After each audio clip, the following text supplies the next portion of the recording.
Eu vou falar algo aqui que talvez no primeiro instante seja refutado por sua mente, seja rejeitado por você.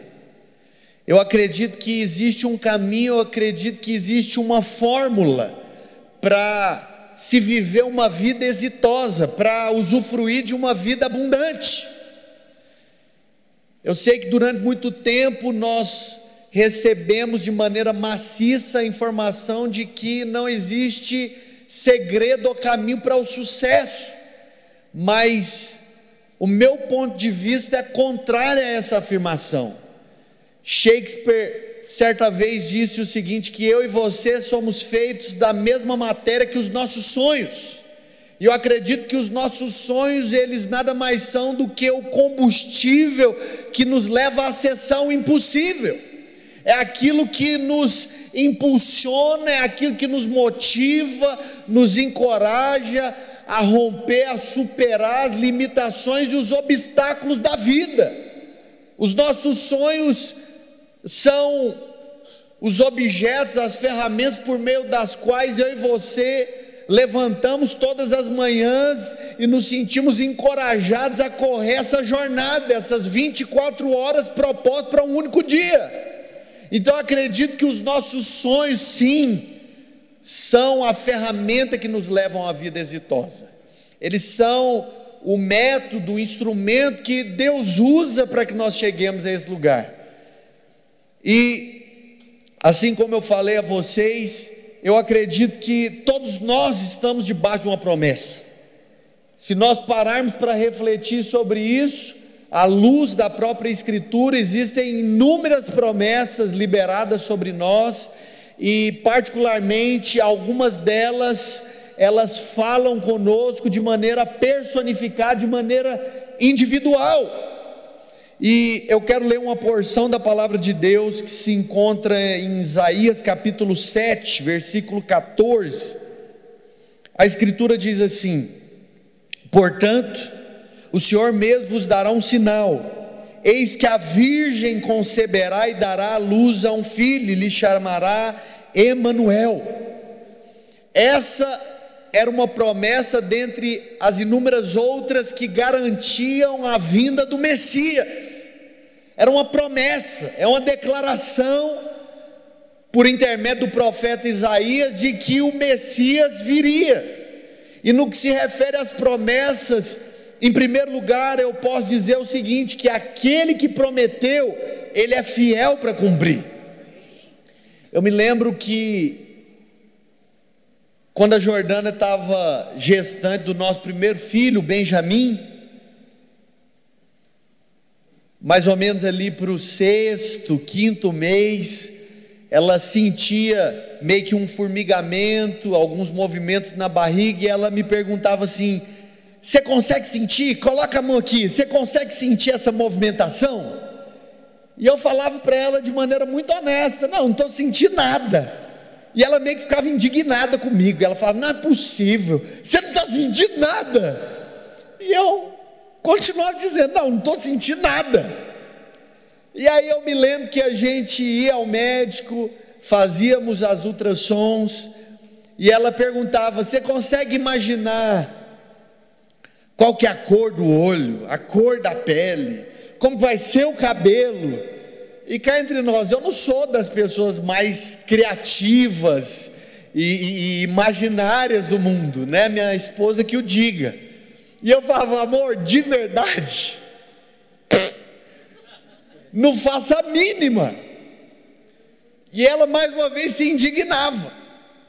Mas embora eu não conseguisse sentir os movimentos do bebê, embora eu não conseguisse saber a cor dos olhos, mesmo que eu não sabia na ocasião como seria o cabelo, a cor dele, uma coisa era fato, ele estava lá.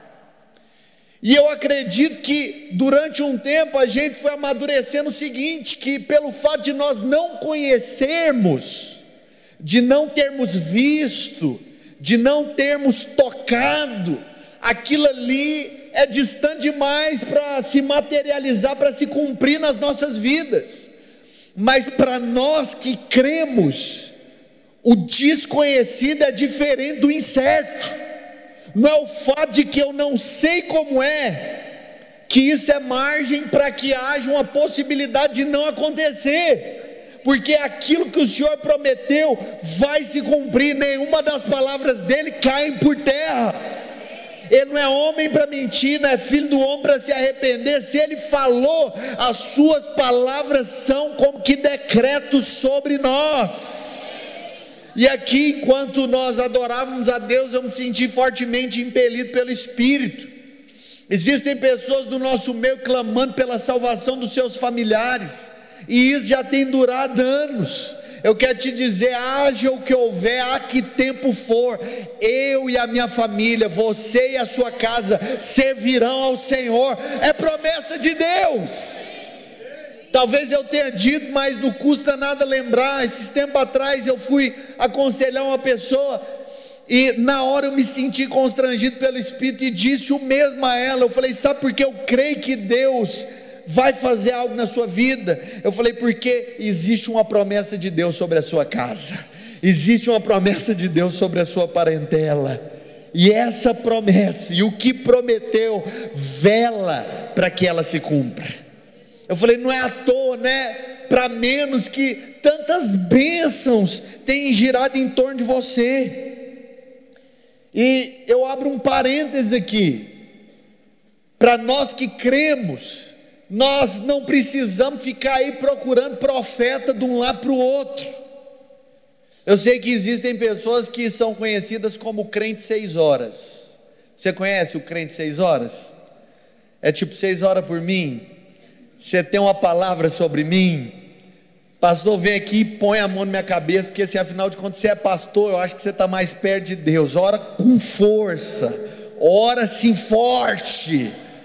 Mas deixa eu te dizer, o que prometeu é que vai cumprir. Não existem dúvidas, não existem motivos para que nós questionemos. A palavra de Deus fala que se Ele é por nós, quem será contra nós? Se Ele não poupou o próprio Filho, antes por todos nós o entregou, certamente nos dará com Ele graciosamente todas as coisas.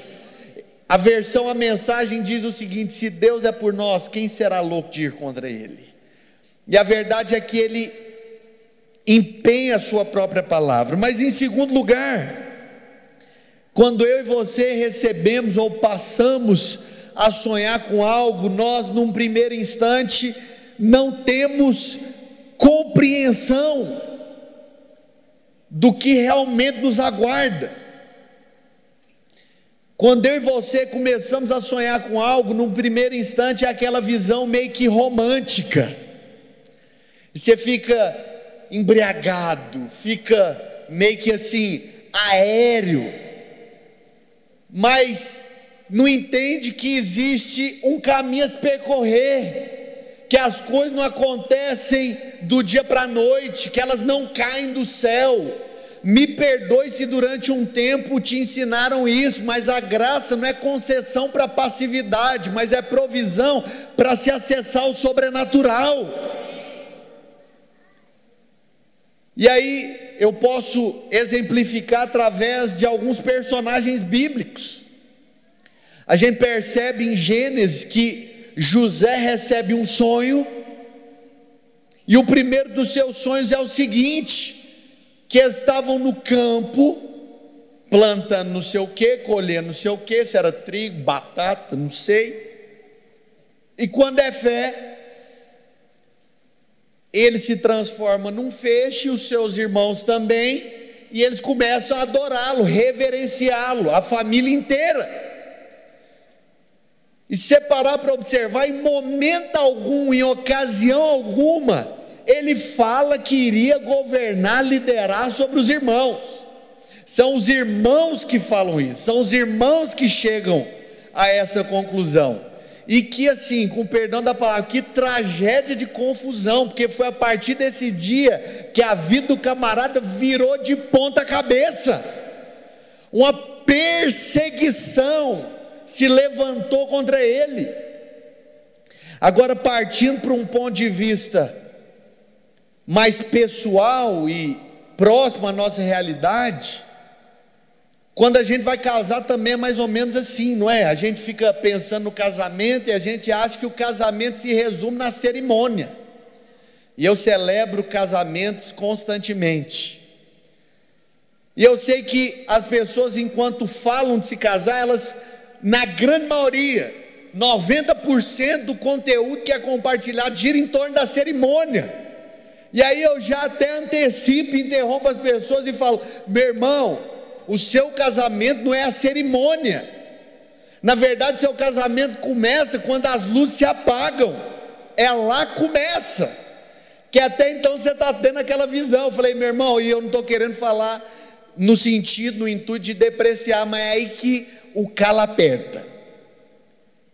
É aí que a cruz tem que imperar, não no sentido de você viver uma vida penitente, não no sentido de você viver uma vida de subserviência, mas você viver uma vida madura, porque casamento não é para menino, casamento é para gente madura. Faz sentido para alguns de vocês aqui? Agora vamos voltar para o texto que eu li ainda há pouco, de Isaías 7,14. O profeta está falando: alguém vai engravidar e vai dar a luz ao Messias.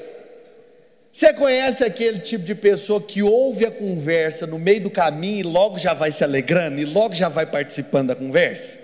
Eu imagino que existiram várias pessoas que reagiram mais ou menos dessa maneira: alguém vai engravidar e vai dar a luz ao Messias. Eu acho que começou a rolar tapa por rumo do vento: vai ser eu, e não é a fulana, é a ciclana, é a beltrana. Só que, na verdade, as pessoas precisam entender que existe um instrumento que se chama processo, que é o que nos dá a condição para que nós acessemos a promessa.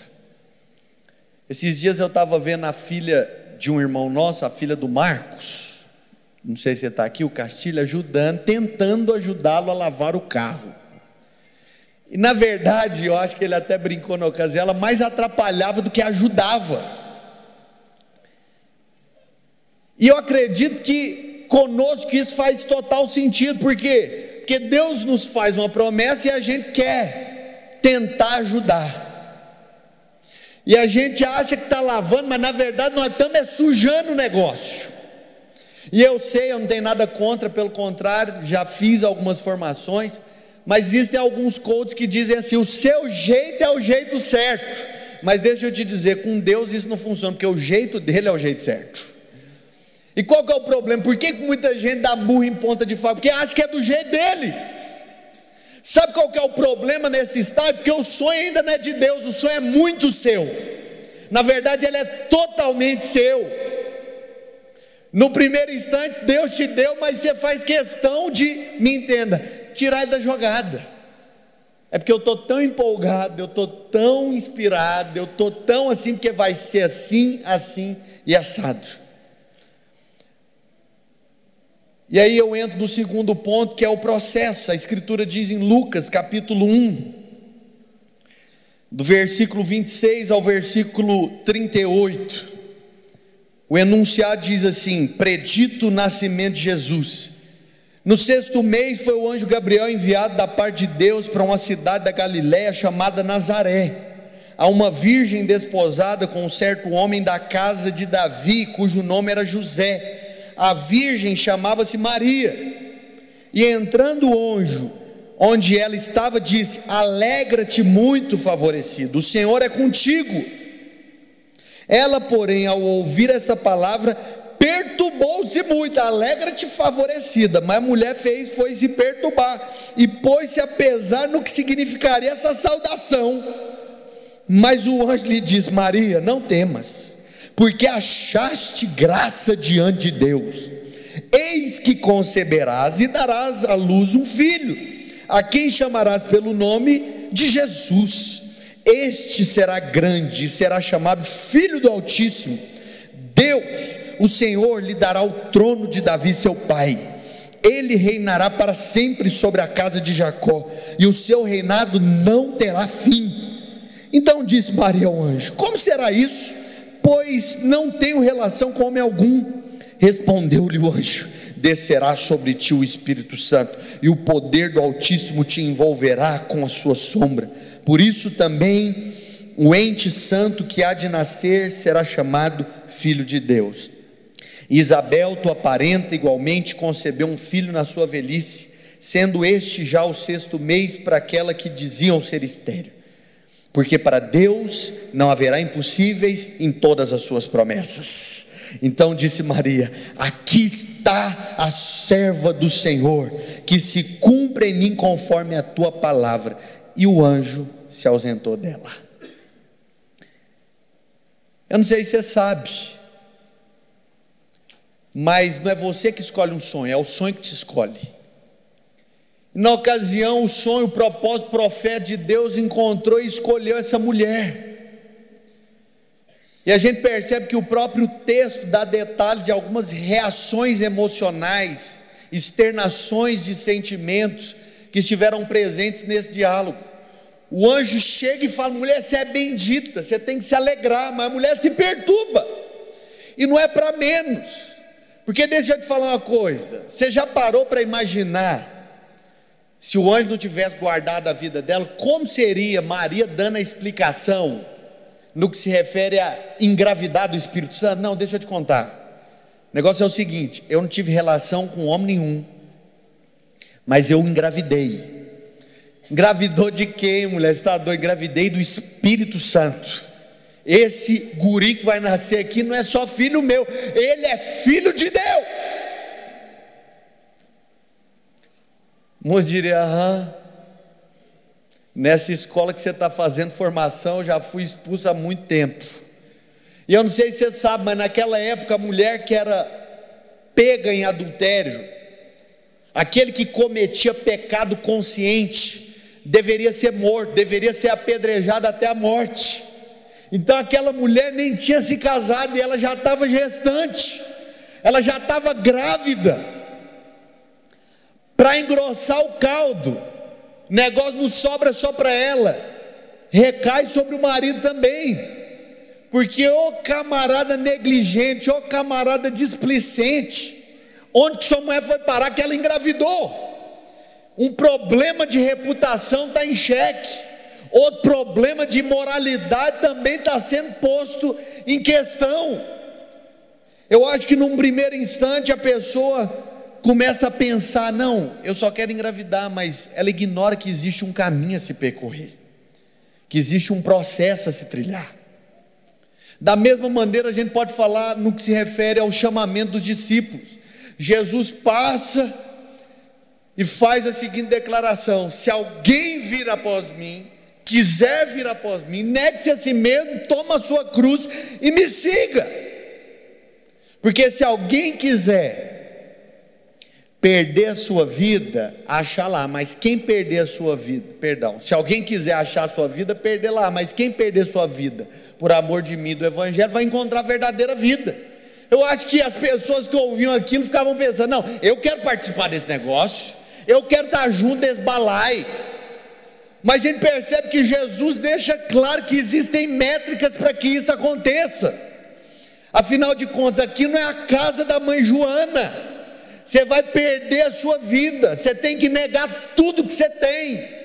E a gente percebe que algumas pessoas ao longo do caminho quiseram se aventurar em participar. Mestre, seguirei você por onde quer que for. Jesus responde: as aves têm os seus ninhos, as raposas os seus covis, mas o Filho do Homem não tem onde reclinar sua cabeça.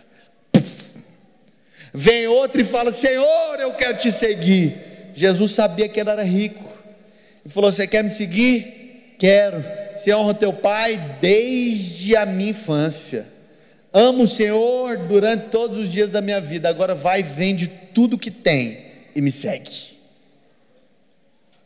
E aí você vai percebendo que as coisas começam a pulverizar, que as coisas começam a ralear.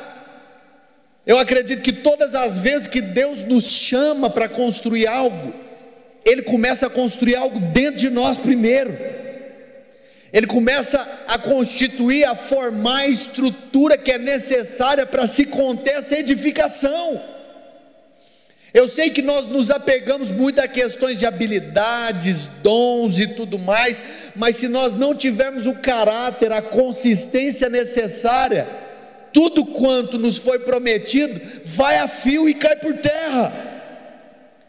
A gente percebe, à luz da Escritura, que Deus chama algumas pessoas, dentre as quais Noé, e você vai entender onde eu quero chegar. E Deus chama Noé num tempo que não tinha chovido, não tinha caído chuva sobre a terra, e falou: ó, você vai construir uma arca, porque vai vir um tebeiro de chuva, e esse vai ser o instrumento que eu vou usar para salvar o mundo.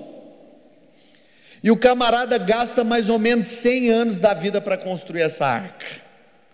Eu acredito que quando ele conclui, Deus vira para ele e fala: Noé, o negócio não é porque eu queria construir uma arca, eu queria na verdade construir um Noé. Deus chama outros indivíduos, por exemplo Abraão, e o sonho do cara, na verdade ele é resultado de uma promessa feita pelo próprio Deus. Você vai ser pai de uma numerosa nação, você vai ser uma bênção, por você serão benditas todas as famílias da terra. Ok, legal. Mas num belo dia Deus vira e fala: olha, traz Isaac, seu filho, seu único filho. O que o senhor está querendo fazer? Onde o senhor quer chegar? Será que o senhor não tem limites? O senhor fala que vai me fazer pai de numerosa nação e pega e pede um instrumento por meio do qual isso vai se cumprir. Quando ele está lá para esquartejar o filho, o anjo fala: para, você não precisa fazer mais nada, você já provou onde está seu coração. Deus na verdade não queria Isaac, Ele queria o coração de Abraão. A gente percebe também no que se refere a José, que é o principal personagem quando a gente fala de sonho, que Deus é quem dá o sonho, é Deus quem dá a visão, e quando é fé dentro da própria casa, a família se levanta para se opor. Depois de perseguido pela família, ele é caluniado pela esposa de Potifar, ele vai preso, e ele fica 13 anos encarcerado. Eu acho que ele chega a conjecturar o seguinte: não, isso só pode ter sido um delírio da minha cabeça, isso só pode ter sido um devaneio meu, mas eu acredito que isso nada mais é do que o instrumento que Deus está usando para nos formar, para nos fortalecer, para nos enrijecer, para nos preparar para aquilo que Ele tem para nós. Eu acredito em algo que quanto maior é a fundação, quanto maiores são os pilares, quanto maiores são os alicerces, maior é o edifício que Deus vai levantar. É aquilo que o John falou: tente por motivo de grande alegria o passardes por tribulações, porque é a tribulação que produz esperança, esperança, perseverança, e o resultado disso é que ela acumula sobre nós eterno peso de glória. Além de receber a promessa, além de ter a concretização, nós podemos dizer que depois de tudo quanto nós somos submetidos, nós já não somos mais as mesmas pessoas. Você pode analisar quem você era no dia que você encontrou Jesus, quem você é hoje, quem você era antes de se casar, quem você é hoje, quem você era diante do primeiro emprego, quem você se tornou hoje. Pode ser que as circunstâncias não estejam como você deseja, mas você pode concluir algo: você já não é mais a mesma pessoa. Mas o segundo ponto é o seguinte: que Deus, Ele clareia a nossa visão, Ele abre a nossa visão, porque depois de submetido a um processo, agora sim nós conseguimos enxergar as coisas como de fato elas são. Talvez assim como a minha experiência foi semelhante a você. Eu me lembro que enquanto criança o sonho da minha mãe era que eu fosse médico. Eu acho que pelo menos na minha época a gente tinha aquele livro dos primeiros passos, das primeiras ações de uma criança. Vocês sabem o que é isso? Gruda lá um fiozinho de cabelo, faz uma mandinga, uns negócios lá. E aí estava lá: o que o Rodrigo vai ser quando crescer? Vai ser médico, porque é rentável, é bonito, é glamuroso.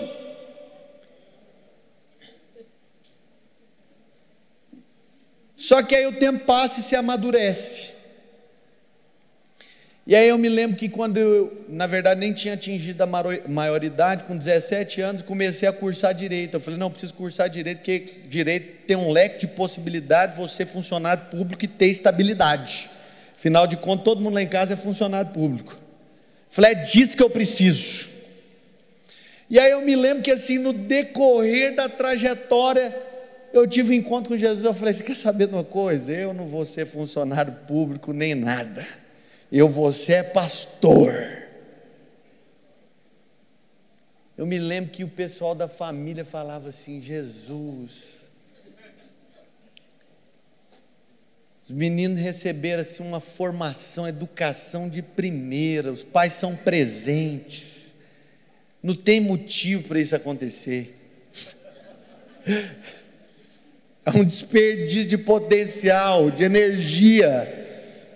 E aí eu me lembro que quanto mais o povo tentava me dissuadir disso, mais clareza eu tinha que era aquilo. Quanto mais as pessoas tentavam pressionar, engrossar o caldo, mais certeza eu tinha. E um dos trunfos do processo é esse, porque ele traz clareza, ele nos encorpa, ele traz entendimento próprio. Num primeiro instante você vai pelo embalo, movido por todo vento de doutrina, mas nesse ponto já é você mesmo. Mas em terceiro lugar, o processo nos submete à perseverança.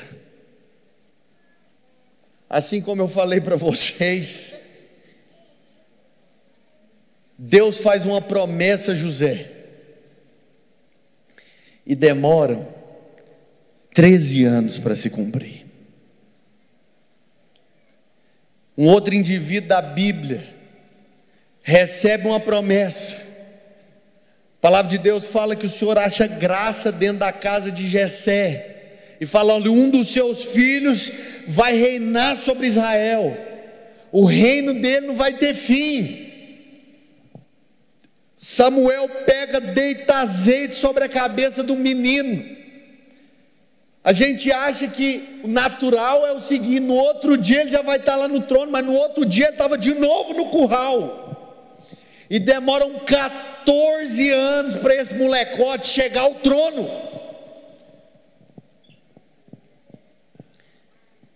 Deus nos faz uma promessa e a gente acha que é meio que comida de fast food, você passa no drive-thru e acessa. Mas deixa eu te dizer, o teste de Deus para o cumprimento da promessa se chama tempo também. Se você quer colher tomate, você vai plantar e vai demorar alguns dias para nascer. Outros tipos de elementos demoram um tempo maior, outros meses, anos. E aí eu te faço uma pergunta, qual que é o tamanho daquilo que Deus te entregou? Qual que é a profundidade? Qual que é a realidade? Onde que você quer chegar? Mas eu entro aqui no último ponto dessa ministração. Mas antes disso eu quero contar algo. O pessoal da adoração pode vir aqui. Eu me lembro, e até toquei nesse aspecto, de ter uma convicção em ser chamado por Deus. Eu confesso que desde o dia em que eu tive essa experiência, eu falei, eu vou dedicar minha vida para isso. E aí, mais ou menos, na verdade, em outubro, setembro de 2015, eu estava trilhando o caminho, tudo bonitinho, penteadinho, cheirosinho.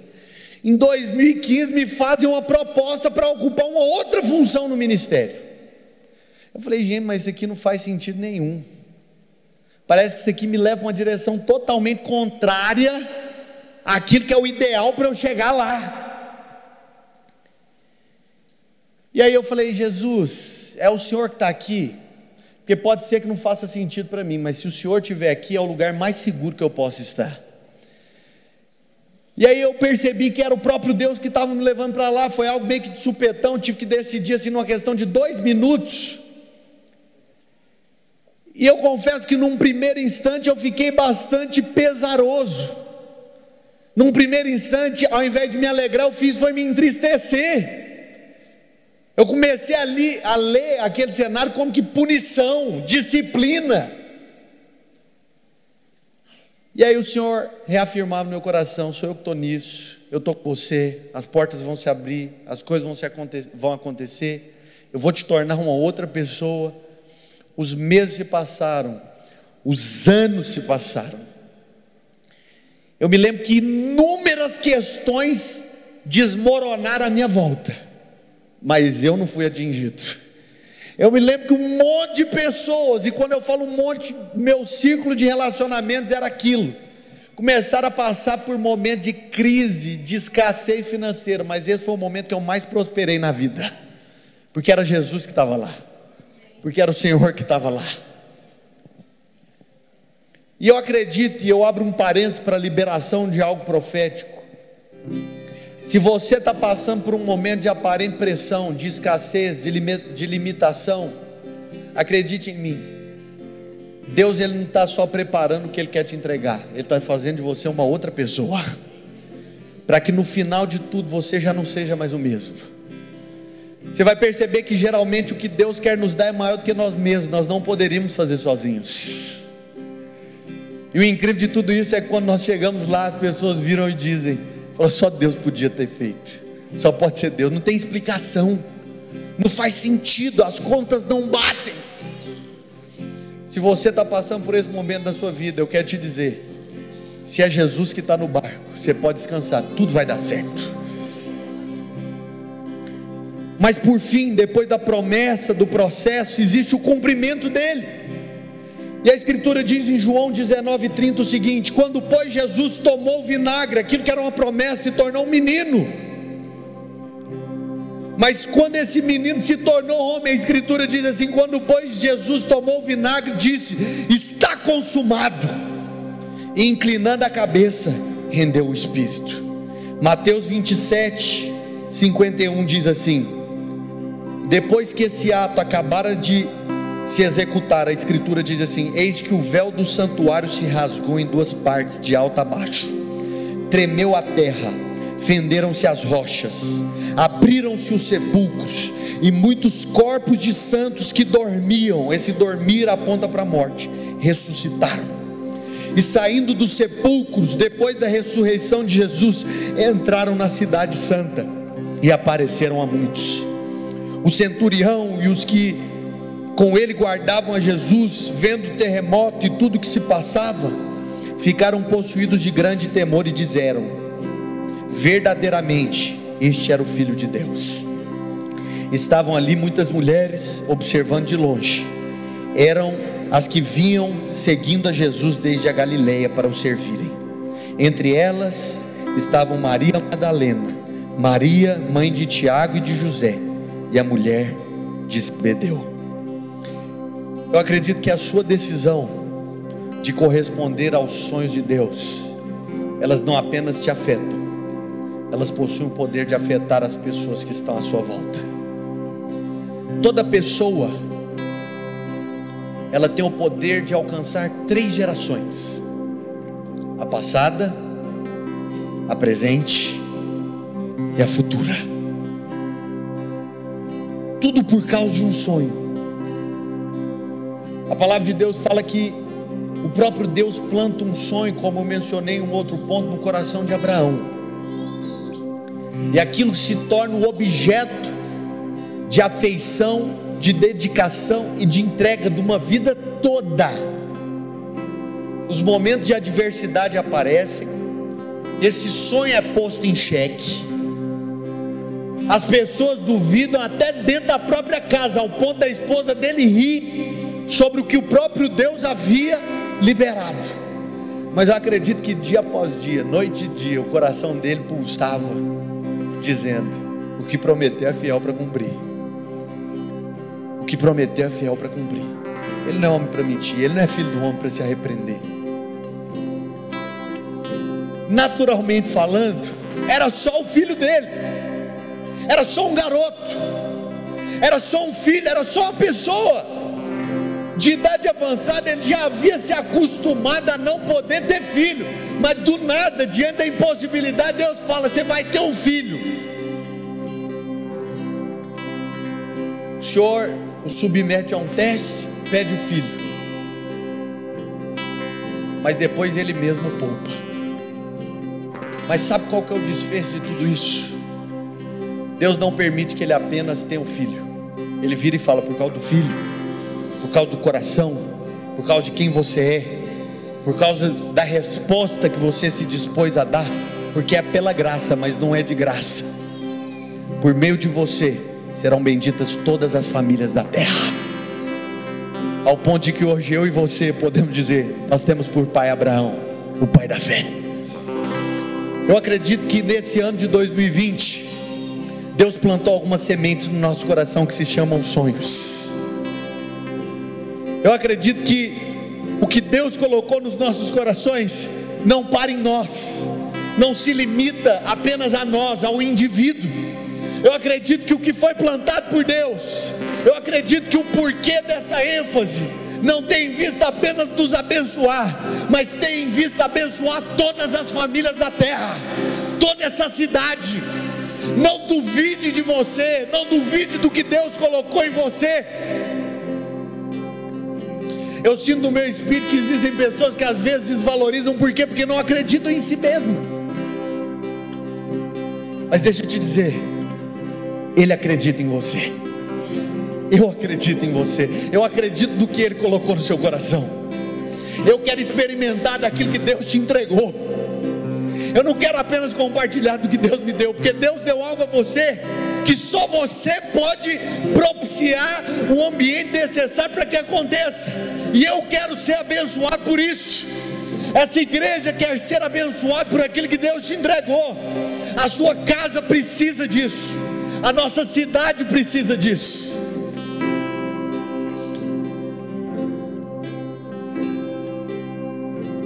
Eu e você, se pegarmos uma maçã e a partirmos ao meio, podemos dizer quantas sementes tem numa maçã. Mas eu e você somos incapazes de dizer quantas maçãs tem dentro de cada semente. Às vezes o que Deus colocou no seu coração é só uma pequena semente, é só um grãozinho insignificante. Às vezes você olha e fala: não, é só uma semente, é muito pequeno. Olha o tanto de pessoas melhores que eu, olha o tanto de pessoas com visão maior, mais ampla do que a minha, com potencial e qualificação. Deixa eu te dizer, não despreze a semente que Deus colocou, porque eu acredito que dentro dessa semente existem inúmeras maçãs. Eu quero te convidar a ficar de pé.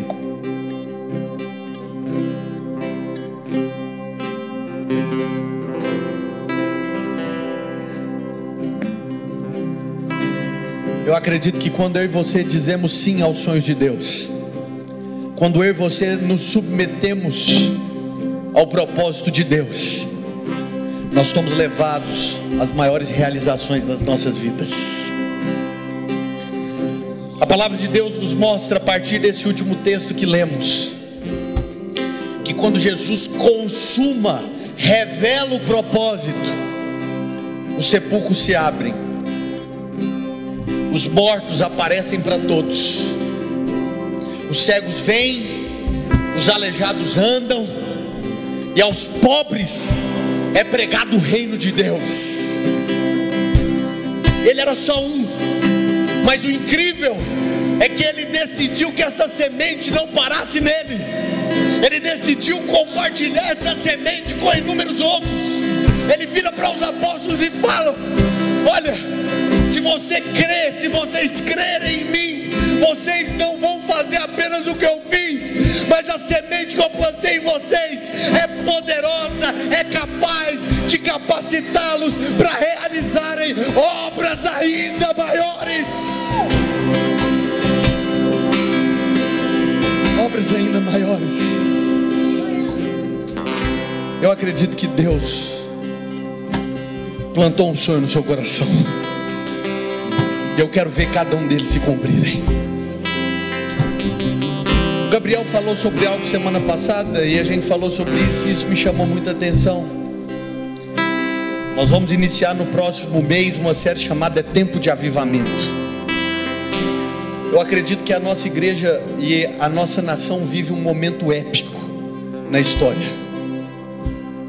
Eu acredito que o nosso Deus é um Deus de marcos e memoriais. Deus plantou algo no meu coração. com todo amor, respeito, reverência, gratidão, eu tenho algo no meu coração. Deus permitiu que nós plantássemos essa igreja, porque Deus não queria que nós ficássemos de fora.